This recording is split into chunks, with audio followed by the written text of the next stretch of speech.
Hello and welcome to Leaders of Tomorrow, India's only daily enabling platform for small businesses. Over the past 7 years, we've understood what matters the most to you, the entrepreneur, and in year 8, we're taking head-on two of your most pressing concerns, that are funding and mentoring. I'm Sunanda Jayaseelan. Tonight on the show, two small giants in focus. First up is Weaver Studio. On the other side of a break, Rapido in focus tonight.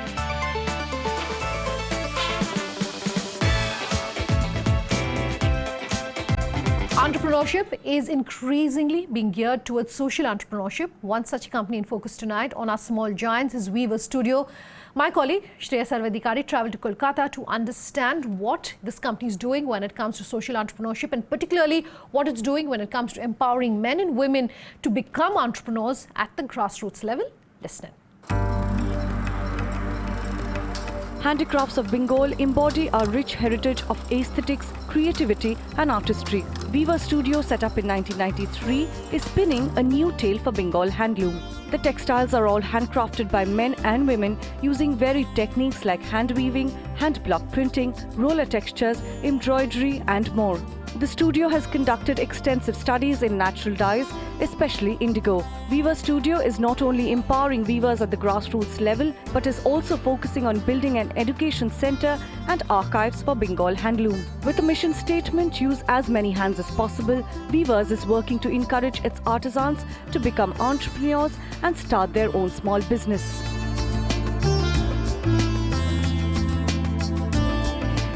Thank you so much for giving your time here with us today.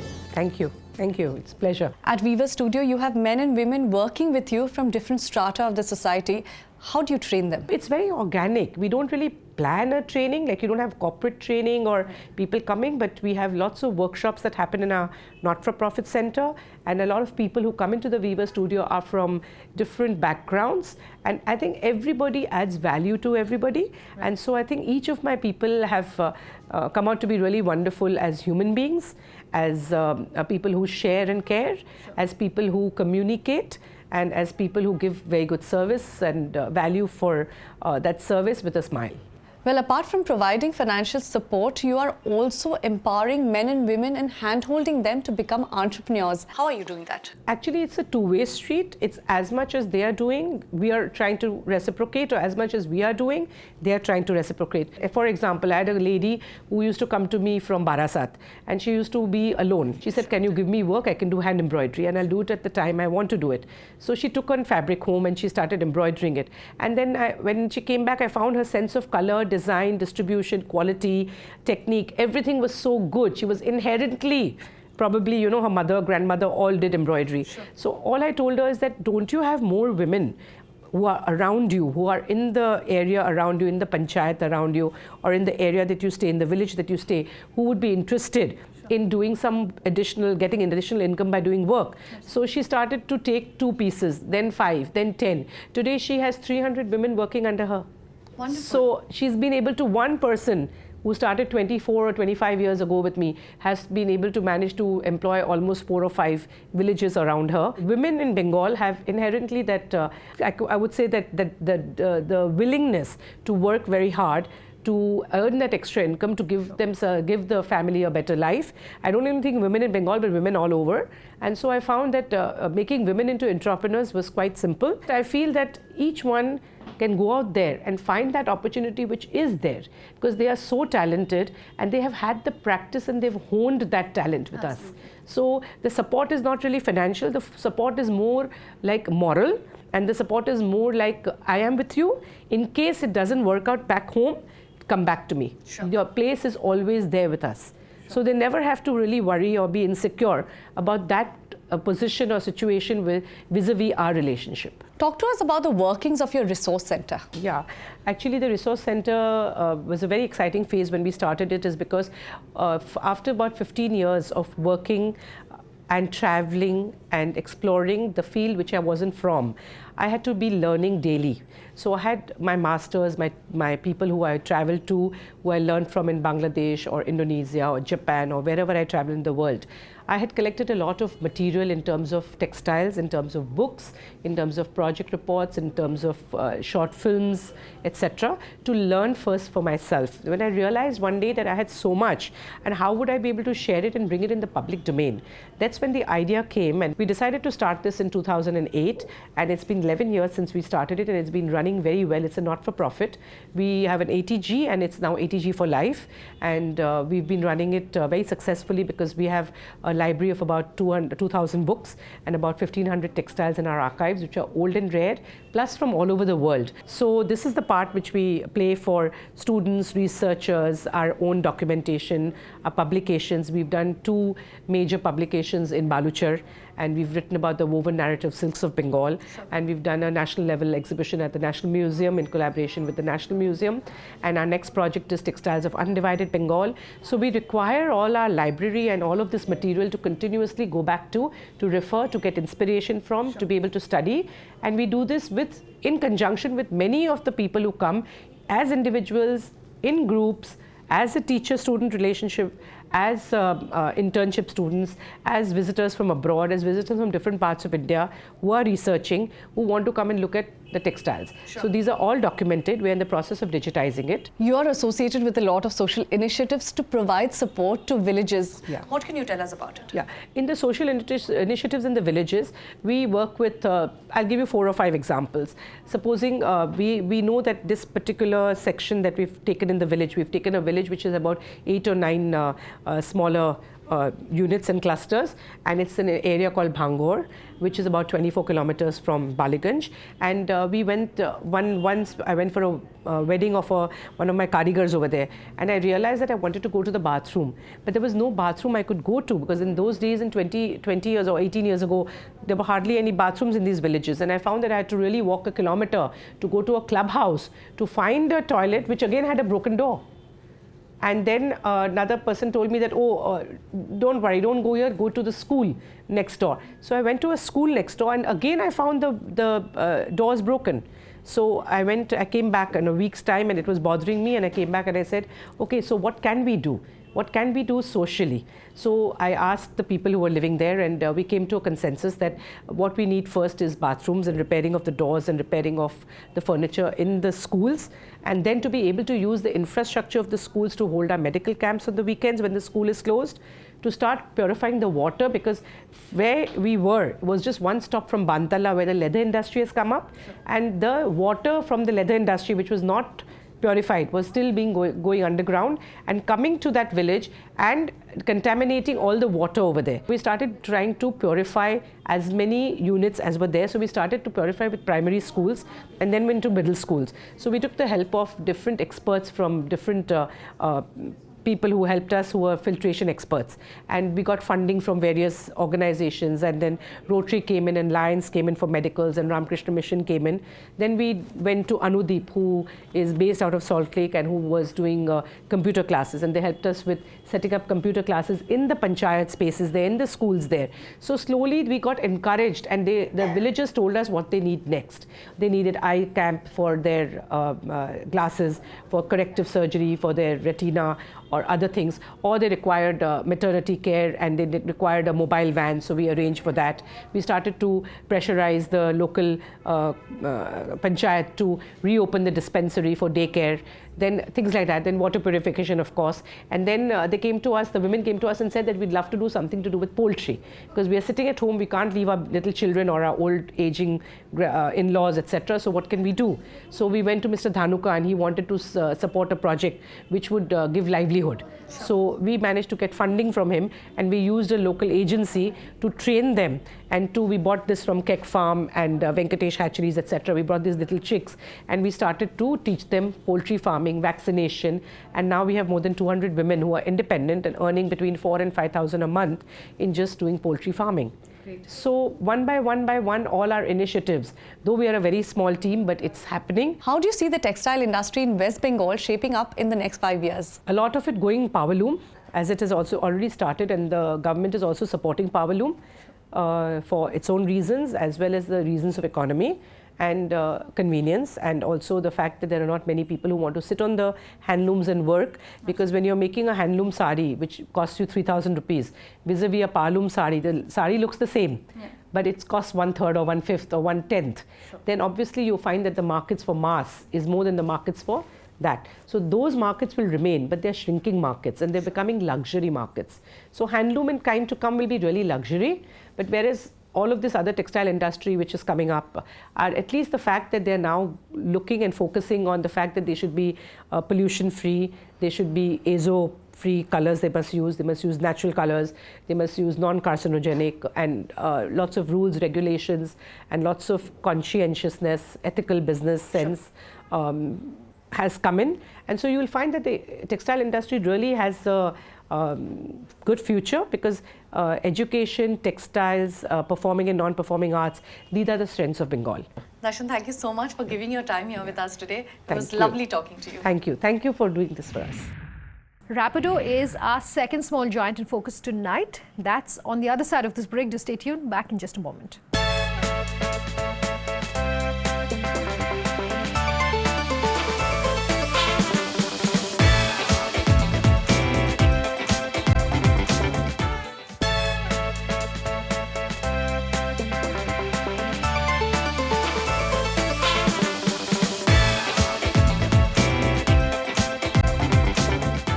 Welcome back. With us here on Leaders of Tomorrow, and tonight on the show we're bringing you Rapido as our second small giant.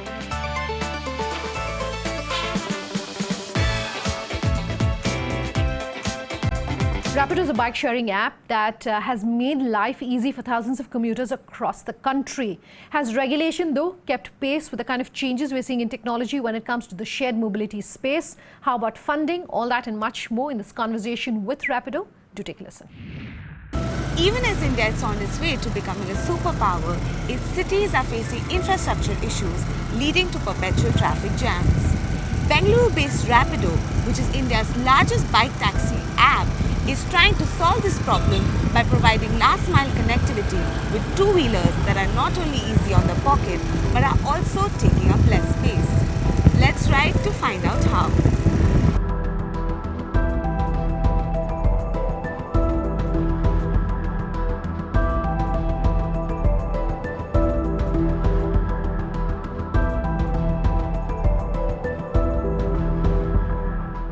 Rapido has been in the market for around 3 years. Why don't you tell me how the journey has been so far?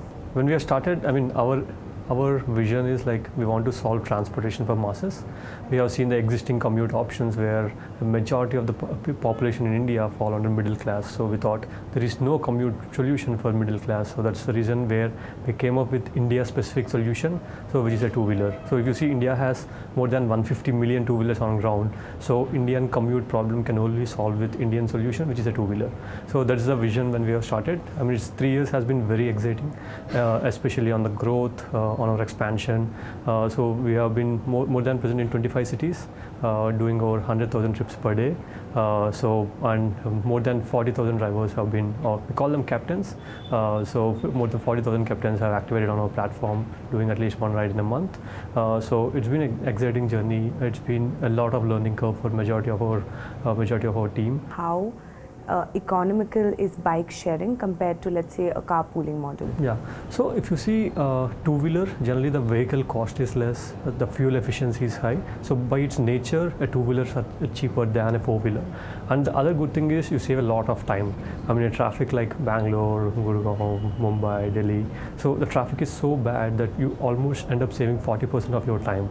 So a 15-minute ride in a bike is compared to a 35-minute ride in a car. So that's a maximum saving apart from just money. So I think time is much more valuable these days than money. So that is the major. We are at the price point ranges from 8 to 9 rupees per kilometer compared to a car or a cab, which is like almost 15 to 20 rupees per kilometer. So we are the cheapest mode of commute and also the fastest mode of commute. There are 40,000 riders, you said, on the platform. How do you recruit these people, and are you giving them the bikes themselves, or are they getting their own bikes on the platform? Yeah, so our vision is we want to use the existing infrastructure of two-wheelers already on ground. So I think there are already 150 million two-wheelers on ground. There is no point of adding more vehicles to solve the commute problem. So everyone comes with their own vehicle. The onboarding is like, it's a very simple onboarding where people need to upload the documents, everything from an app, and our backend team verifies the documents, verify the captain, and we activate them within 24 hours. And we have a centralized onboarding team which takes care from our Bangalore team, and any city anyone wants to download our app, upload the documents, they are instantly available from the next 24 hours. And the good thing about this, the kind of captains that we have, I mean, there are a lot of students who work with us on a part-time basis, there are a lot of BPO executives who work with us. So India, I think India has a lot of underemployed people also. I think what we are actually doing is we are taking their free time, making them earn money. Then whoever is underemployed, we are making them earn like almost 2 times the minimum wage in the country. That is a major impact that we are creating on the captain side. So I see slowly 2-3 years down the line, I think Rapido will create maximum number of employment in the country. That is a vision that we have, and we are already on the routes where we almost doing around 2 million rides on a monthly basis. So we are giving kind of an earning opportunity to 40,000 captains already on a monthly basis. Let's talk about funding. You recently got $10 million round. Is it easy or hard to get funding in this space? Yeah, I should say we have been, the journey is like from last 3 years. The first 1 year and 2 years, we spent a lot of time on building the back-end technology, getting ready, having the playbook ready for expanding into multiple cities. So once we raised a capital, now it's more on fueling that capital to expand to multiple number of cities. It's a challenge to raise capital, but I think right now we are in a very right time. We have shown the growth, we have shown the execution, what our team can do, and we leveraged that, and right now we are just expanding into more cities. Great. So let's talk about consumer demographic. You said that you have a very diverse set of consumers. So please tell us about that. There is, for example, assume a solo passenger is a major segment. So whenever we travel solo, like a last mile, right? You come out of a metro, you need to go to the last 2-3 kilometers. Rapido will be one of the major mode. Or you're going to your office, you're going to your college. So college students and young office crowd, these are the major segment. This constitutes almost 70% of our segment, and 80% of our commutes happen to their work or home. So the daily commute is what we are actually replacing there with Rapido, and also the last mile and first mile connectivity, going to a metro, going to a subway, coming from a subway. So on the short trips, majorly we call it micro mobility, like 4 to 5 kilometers is our distance that people travel. So that is the major consumer profile that we have. And we are also in a lot of tier 2 cities as a market. We are not only in top 8 to 10 cities. If you see the cab market, it exists only in top 8-10 cities because people can't afford so much in a tier 2 and tier 3 city. But two-wheeler people, the affordability is not a challenge. And the other thing we also do is B2B delivery. So Rapido has also entered into food delivery market, where we are an on-demand logistics partner for food aggregators. So we leverage our captain network that we have built on ground to deliver food, packages, couriers from one place to other. In these 25 cities, you said they're very diverse. So how do you decide that which is the next city that you need to target? Yeah, so our major, the major way how we select a city is more about the population, like kind of number of colleges that we have, number of existing public infrastructure. If we think that existing infrastructure is not right, then definitely there is a potential in that city. So any city which has 1 million to 2 million population is a target segment for us. So India has more than 50-60 cities like that. So those are the cities. So we have enough number of cities to go and penetrate into. So we already have a playbook in 25 cities. We just want to implicate that to the next 50 cities. Are you planning to get electric vehicles on board? Yeah, so one of our major initiative in 2019 is also going green and going electric. So I think two-wheeler electrification will happen from a two-wheeler, and that too from a taxi segment, because the more kilometers you travel on ground, the more savings you can get from an electric compared to an IC engine. For every kilometer, it's like a 2 rupees they spend on a fuel, versus it's like hardly a 10 paisa for an electric vehicle. So there's a huge savings. So we will be there anytime soon in this year. Me personally, I feel very unsafe behind a two-wheeler. Okay. Because in terms of, I don't know if it's safe. I don't know in terms of that accidents and accidental insurance, how it plays out. Yeah. So if you can tell me how you ensure that riders on Rapido and even captains on Rapido are insured. So one thing that we have right from day zero when we have launched, we are the only platform who started with 100% insurance for both customer and captain. So we thought there is a perception that two-wheelers are not safe in the country, but with this traffic, we believe if we ensure the driver saves right, I think there will not be any challenge for the customers. So since it's an open environment, personal safety, I don't think people have any issue either being a male or female. It's more about whether the two-wheelers are safe, whether how the drivers drives or not. So that we solve with technology. We track his speed and we say that if he crosses certain speed, then we block from the platform. And we have around 20% of our customers are female. And I think as the awareness spread and as we become the major mode of commute, that it might go to almost 40-45%. So that is also one of our, we are launching a lot of products which makes people safer. We are coming up with a driver score and there are a lot of other things where we make sure that our customers feel that Rapido is an insured platform. We don't want insurance to be used, but we are just saying that we are taking all the measures to make sure that you are safe on the platform. Great. So the competition is really tough in this space, and there are a lot of players. How you are, different from all of them, and how are you making sure that you're above the competition? Yeah. So one thing is two-wheeler as a concept itself is very new in the country. We have seen four-wheeler ride sharing, you have seen three-wheeler ride sharing, but never a two-wheeler ride sharing before Rapido has launched. So we are the first of its kind who launched in the country, and we have a lot of understanding of what is a kind of captain, or what kind of captains you need, or what kind of customers that you need. So in transportation, the business is about the efficiency of your platform and also the kind of captains that you have. So we focus a lot on supply. So supply focused approach makes us different than others, and also the kind of the efficiency of our captains. Doing food delivery, doing packets, doing people transportation makes your captain utilized throughout the day. And also tier 2 focus. We launch in a lot of tier 2 cities. We do more than, we do a lot, we are market leaders in terms of a ride sharing in a tier 2 market. Even if you compare a four-wheeler compared to three-wheeler, two-wheeler rides are much more than a three-wheeler and four-wheeler ride sharing platforms. So we want to maintain that leadership position with the kind of capital that we have raised and also the kind of leadership team that we are building. What are your future plans? Are you planning to expand in the tier 2 and tier 3 markets? Yeah, so we want to grow to more than 50 cities by this year end, and we are targeting to reach around 20 million rides on a monthly basis. So right now we are at 2 million rides. We want to grow 10x in the next 10 months.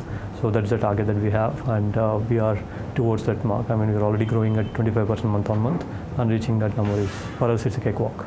Thank you for coming on the show, Arvind. Lovely to have you here. Thank you very much for having me.